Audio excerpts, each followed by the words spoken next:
আমরা প্রথমে আমি বলবো যে একটা মহিলা ক্যান্ডিডেট হিসেবে আমাকে নির্বাচিত করার জন্য প্রথমেই সংবিধান বাঁচাও মঞ্চকে আমি ধন্যবাদ, সাথে সাথে আমি তাদেরকে ধন্যবাদ জানাই।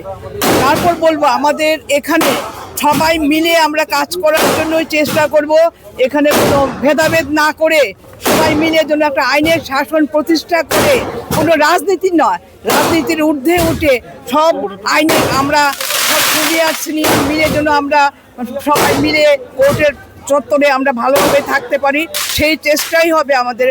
আমরা সংবিধান বাঁচাও মঞ্চ করে আমরা লড়াই করেছি। আমাদের এই যে ফোরাম, লয়ার ফোরাম, এখানে এটা পলিটিক্যাল ফোরাম না, এখানে ডোমেস্টিক অর্গানাইজেশন। তা আমরা আমাদের যে বিরোধী শিবির ওরা এটাকে রাজনীতির রং দেওয়ার চেষ্টা করেছিল, কিন্তু আমরা সংবিধান বাঁচাও মঞ্চ যারা আমরা সংবিধান বাঁচাও মঞ্চকে মেরে ফেলার জন্য চেষ্টা করেছিল, মুছে দেওয়ার জন্য চেষ্টা করেছিল, কিন্তু আজকে ভোট গণনায় দেখা গেল ওরা মুছে গেছে। আমরা আগামী দিনে এই সংবিধান বাঁচাও মঞ্চকে প্ল্যাটফর্ম করে আমরা আমাদের রাজ্যে সংবিধান আক্রান্ত মানুষের আইনের শাসন নেই, সেইগুলি নিয়ে আমরা কাজ করব এবং পাশাপাশি আমরা লয়ারের উন্নতির জন্য পেছনে যে অভিজ্ঞতা আমার ছিল সেই অভিজ্ঞতাকে কাজে লাগিয়ে আরও ভবিষ্যতে কি কাজ করা যায়, ত্বরান্বিত করা যায়, আমরা সেইভাবে লয়ারের জন্য নিবিড়ভাবে কাজ করব।